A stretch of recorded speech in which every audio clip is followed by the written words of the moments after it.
శ్రీమాత్రే నమ. జాయగురు దత్తాత్రేయ నమ. ఈ వీడియోలో మనం మార్చి నెల మాస ఫలితాలు తులారాశి వారికి ఏ విధంగా ఉండబోతున్నాయి అన్న విషయాన్ని మనం ఈ వీడియోలో తెలుసుకునే ప్రయత్నం చేద్దాం. తులారాశికి శుక్రుడు అధిపతి. ఈ శుక్రగ్రహం సకల ఐశ్వర్యాలను ఇచ్చే గ్రహం. జాతకుడు జీవితంలో సుఖపడాలన్నా, ఆనందంగా జీవించాలన్నా, మంచి వాహనం బట్టలో ఉండాలన్నా కూడా శుక్రగ్రహ అనుగ్రహం తప్పనిసరి. సో మిగతా రాశుల వారి విషయం ఎలా ఉన్నా తులారాశి వారికి మాత్రం కంపల్సరిగా శుక్రగ్రహం అదృష్టకరమైన స్థానాల్లో సంచరిస్తూ మిత్రగ్రహాలతో కలిసినప్పుడు జాతకుడు ఆ సమయం అంతా కూడా చాలా హ్యాపీగా సంతోషంగా ఉంటాడు. అదే శుక్రుడు గోచారీత్యా పాపగ్రహాలతో కలిసినప్పుడు మనోవిచారంతో ఏదో పోగొట్టుకున్న వాడిలా ఆర్థిక సమస్యలతో ఇబ్బంది పడుతుంటాడు. సో ఈ విధంగా శుక్రగ్రహ సంచారం సుమారుగా ఒక సంవత్సరానికి రవితో పాటుగా 12 రాశులు సంచరించడం జరుగుతుంది. అయితే సూర్యభగవానికి ముందు కొన్నాళ్ళు, తర్వాత రాశుల్లో కొన్నాళ్ళు సంచరించడం జరుగుతుంటుంది. సో ఈ కారణం వల్లే ఈ తులారాశి వారి యొక్క ఆదాయ వ్యయాలు కూడా కొన్నాళ్ళు చాలా అనుకూలంగాను, కొన్నాళ్ళు చాలా వీక్గాను, కొన్నాళ్ళు అసలు లేకుండా మొత్తం మీద ఆదాయ వనరులు అప్ అండ్ డౌన్స్గా ఉంటాయి. ఏదో ప్రభుత్వ ఉద్యోగం చేస్తున్న వాళ్ళ మాట పక్కన పెడితే మామూలుగా ఎక్కువగా ఈ తులారాశిలో ప్రొఫెషనల్స్ ఎక్కువగా ఉంటారు. అంటే సినిమా రంగం, టీవీ, మీడియా, అలాగే అనేక రకాల ప్రైవేట్ సంస్థల్లో వ్యాపారం చేస్తున్న వాళ్ళు, ఉద్యోగం చేస్తున్న వాళ్ళు ఈ విధంగా ఉంటూ ఉంటారు. అందుకని వాళ్ళ ఆదాయం మనం పరిశీలించినప్పుడు సంవత్సరం మొత్తం మీద ఒడిదుడుకులతో కూడుకొని ఉంటుంది. చాలా సందర్భాల్లో వీళ్ళ యొక్క ఆదాయం కన్నా ఖర్చు ఎక్కువ కాపడం వల్ల ఏదో మొత్తం మీద అంటే ఈ రాశి వారికి రుణం ఫ్రీగా ఎక్కువగా దొరుకుతూ ఉంటుంది. ఎక్కువ మంది ఈ రాశిలో ఉన్నవాళ్ళు క్రెడిట్ కార్డు మీద ఎక్కువ మంది వాడుతూ ఉంటారు ధనాన్ని. దానివల్ల ఏంటంటే వీళ్ళ దగ్గర డబ్బులు ఉన్నట్టు ఉంటుంది, మనీ రొటేషన్ చేస్తూ ఉంటారు. ఆ కారణం వల్ల ఏంటంటే కొంత ఒడిదుడుకులు కామన్గా రావడం జరుగుతుంటాయి. అయితే ప్రస్తుతం శుక్రగ్రహ సంచారం అన్నది మరి మనకి ఈ 7వ తారీఖు వరకు, అంటే మార్చి 7వ తారీఖు వరకు మకర రాశిలో మనకి మిత్రస్థానంలో ధన సప్తమాధిపతితో కలిసి ప్రయాణించడం జరుగుతుంది. అంటే ఎక్కడ చతుర్థ స్థానంలో శుక్రుడు సంచరించడం వల్ల జాతకుడు ఎక్కువ విలాసవంతమైన కంఫర్టబుల్ జీవితాన్ని గడిపే ప్రయత్నం చేస్తాడు.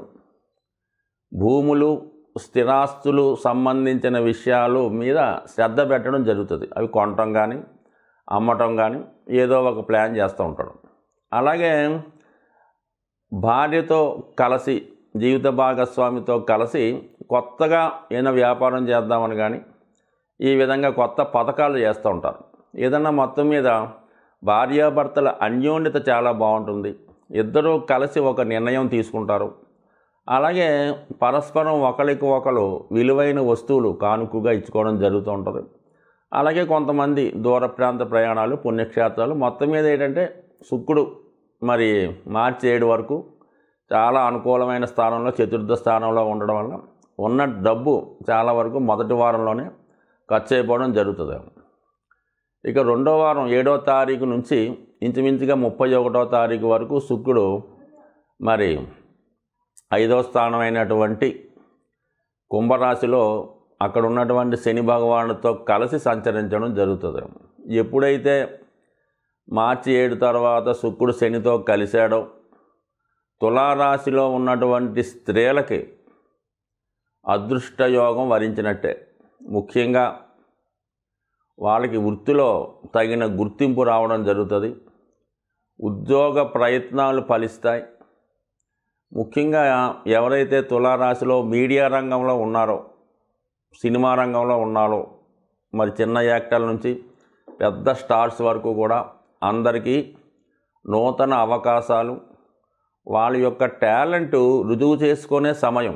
ప్రతి వారికి అవకాశాలు వస్తాయి, చిన్నయో పెద్దయో, కానీ కొన్ని విషయాల్లో మాత్రమే, కొన్ని సందర్భాల్లో మాత్రమే వాళ్ళ యొక్క నిజమైనటువంటి టాలెంట్ బయటపడడం జరుగుతుంటుంది. అటువంటి టాలెంట్ బయటపడే అవకాశం ఇప్పుడు ఈ రాశిలో ఉన్నటువంటి స్త్రీలకు రావడం జరిగింది.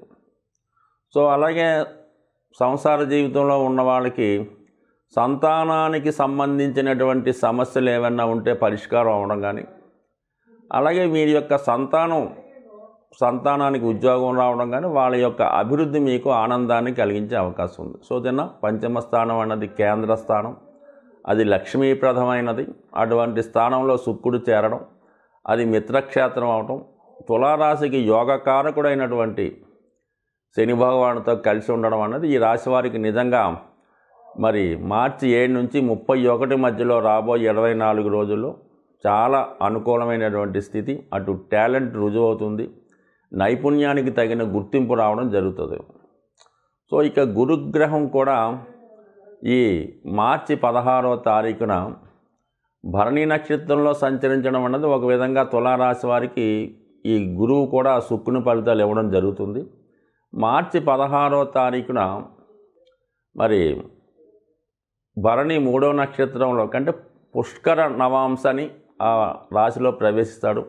అంటే పుష్కర నవాంశలో మనకి ఎప్పుడైతే భరణి 3వ పాదంలో గురువు ప్రవేశించాడో, నవాంశలో తులారాశిలో మరి గురువు ఉండడం జరుగుతుంది. ఈ విధంగా మరి ఈ రాశి వారికి వివాహానికి సంబంధించినటువంటి సమస్యలు ఏమైనా ఉంటే పరిష్కారం అవుతాయి, వివాహ ప్రయత్నాలు ఫలిస్తాయి. ముఖ్యంగా శుక్రుడు ఈ గురువు పుష్కర నవాంశలో ప్రయాణించేటప్పుడు ఏదైనా శుభకార్యం జరిగినా, ఒక వ్యాపారం ప్రారంభించినా అది దినదిన ప్రవర్తమానంగా వెలుగొంతూ ఉంటుంది. అది జీవితాంతం శాశ్వతంగా ఉండడం జరుగుతుంటుంది.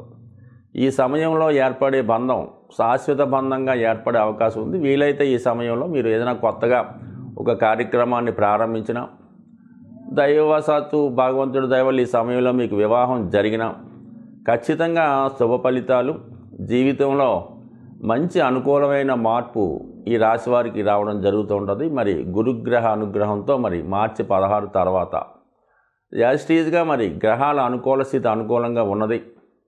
రాహు 6వ స్థానంలో సంచరించడం అన్నది జాతకుడు శత్రువులపై విజయాన్ని సాధిస్తాడు. ఇది సాఫ్ట్వేర్ రంగంలో ఉన్న వాళ్ళకి, ముఖ్యంగా ఈ సువర్ణ వ్యాపారం చేస్తున్న వాళ్ళకి స్పెక్యులేషన్ వ్యాపారం అనేది ఎప్పుడు కూడా మంచిది కాదు. కానీ గోల్డ్ సంబంధించిన వ్యవహారంలో ఎవరైతే బిజినెస్ చేస్తున్నారో అటువంటి వారికి అనూహ్యంగా మంచి ఫలితాలు వచ్చే అవకాశం ఈ జాతక రీత్యా కనబడుతున్నాయి.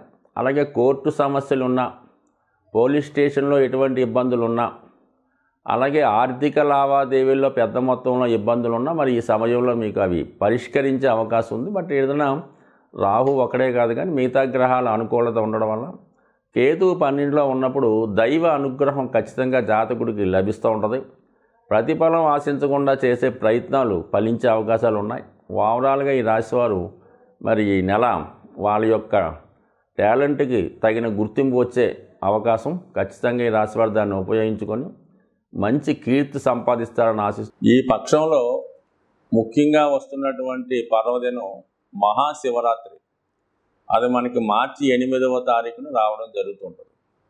శివరాత్రి రోజున ఖచ్చితంగా ఏ రాశివారైనా సరే శివానుగ్రహం కోసం ఆ రోజు ఖచ్చితంగా ఏదో ఒక శివాలయాన్ని దర్శించి అభిషేకం చేసేటటువంటి మనకి అంత అవకాశం దొరకకపోయినా కనీసం శివుణ్ణి కళ్ళారా దర్శించడం వల్ల, లేదు బయట ఉన్నటువంటి శివలింగాన్ని అవసరమైతే కొద్దిగా అభిషేకం సొంతంగా చేసుకోవడం వల్ల నవగ్రహాల యొక్క అనుగ్రహానికి పాత్రలు అవడం జరుగుతుంటుంది. ముఖ్యంగా ఈ మనం ప్రతి వీడియోలో కూడా మాస శివరాత్రి ఈ శివుడికి అభిషేకం చేసుకోమని చెప్తూ ఉంటాం. అంటే మాస శివరాత్రి ఒక్కరోజు శివుడికి అభిషేకం చేసుకుంటే మొత్తం ఆ నెలంతా కూడా శివుడికి అభిషేకం చేసినట్టుగా మీ ఖాతాలో రాయడం జరుగుతుంది. అలాగే ఒక మహాశివరాత్రి రోజు మీరు అభిషేకం చేసుకున్న, శివుణ్ణి దర్శించిన ఖచ్చితంగా సంవత్సరం మొత్తం ప్రతిరోజు అభిషేకం చేస్తే ఎంత ఫలితం వస్తుందో అంత ఫలితం మీకు ఈ మహాశివరాత్రి రోజు వచ్చే అవకాశం ఉంది. పైపెచ్చి మరి 8వ తారీఖున, అంటే న్యూమరాలజీకి సంబంధం లేకపోయినా 8వ తారీఖు అన్నది శని భగవానుడికి ఇష్టమైన రోజు కాబట్టి సాధ్యమైనంత వరకు ద్వాదశ రాశుల వారు కూడా ఈ మహాశివరాత్రి రోజు వీలైతే జాగరం అంటే 7వ తారీఖు నైట్ జాగరణ చేసి వేకువజామునే ఈ శివలింగాన్ని దర్శించుకోవడం, శివక్షేత్రాన్ని దర్శించడం వల్ల కంపల్సరీగా మీకు సాధ్యమైనంత వరకు ఆ రోజు నియమంగా ఉపవాసంగా అంటే మనం ఆ రోజు ఏం చేస్తే మొత్తం సంవత్సరం అంతా చేసినట్టు వస్తూ ఉంటుంది కాబట్టి సాధ్యమైనంత వరకు ఆ రోజు నియమంగా ఉండడం, వీలైతే అభిషేకం చేసుకోవడం జరుగుతూ ఉంటుంది. సరే, ఆరోగ్యం కొరకు అభిషేకం చేసుకుందాం అనుకున్న వాళ్ళు ఆవు పాలు, ఆవు పెరుగు, ఆవు మజ్జిగతో చేసుకోవడం వల్ల ఆరోగ్యం వస్తుంది. ఐశ్వర్యం కోసం ఎవరైతే అభిషేకం చేద్దాం అనుకున్నారో వాళ్ళు చెరుకు రసంతో కానీ పంచదారతో కానీ అభిషేకం చేయడం వల్ల ఐశ్వర్యం వచ్చే అవకాశం ఉన్నది. అలాగే మంచి కంఠం రావాలన్నా, వాక్చాతుర్యం రావాలన్నా, మంచి చదువు రావాలన్నా తేనెతో అభిషేకం చేసుకోవచ్చు. బట్ ఏదీ లేకపోతే శుద్ధ జలంతో అభిషేకం చేసుకోవచ్చు. అలాగే విభూతితో అభిషేకం చేయడం వల్ల మోక్షం పొందే అవకాశం ఉంది. బట్ ఏదైనా శివారాధన చేసుకోవడం వల్ల ప్రస్తుతం ఈ రాశిలో 12 రాశుల వారికి ఉన్నటువంటి దోషాలు ఖచ్చితంగా పరిహారం అవుతాయి. ముఖ్యంగా ఎవరైతే ఏలినాటి శని, అష్టమ శని, అర్ధాష్టమ శనితో ఇబ్బంది పడుతున్నారో, లేదా రాహు యొక్క ప్రభావం, కేతు యొక్క ప్రభావం కూడా ఈ శివారాధన వల్ల వెళ్ళిపోయే అవకాశం ఉంది. అంటే సాధ్యమైనంత వరకు మరి మీనరాశిలో ఉన్నటువంటి రాహు ప్రభావం వల్ల తర్వాత చేద్దామనో, ఈ సంవత్సరం ఖాళీ లేదనో, జనం ఎక్కువ ఉన్నారనో మానేయకుండా అతి శ్రద్ధగా శివుణ్ణి పూజించడం, ఆ రోజు విధి విధానంగా నియమంగా ఉండడం, మీకు వీలుంటే ఆ రోజు ఈ శివాలయం దగ్గర ఉన్నటువంటి భక్తులకు కానీ అనాథులకు కానీ కేవలం మంచినీళ్ళు, ఏదో ఒక తినుబండారమో, ఏదైనా ఫ్రూట్సో, వారికి ఎక్కువగా ఫ్రూట్స్ అయితే మంచిది, లేదంటే చంటి పిల్లల తల్లి పాలు కానీ సాధ్యమైనంత వరకు ఒక 10 మంది కన్నా మీరు హెల్ప్ చేయగలిగితే జాతకంలో ఉన్నటువంటి గోచార రీత్యా వస్తున్నటువంటి సమస్త దోషాలు పోయే అవకాశం ఉంది. ఖచ్చితంగా ఈ నియమాన్ని పాటిస్తే సంవత్సరం అంతా కూడా ఆనందంగా ఉండాలని ఆశిస్తూ స్వస్తి.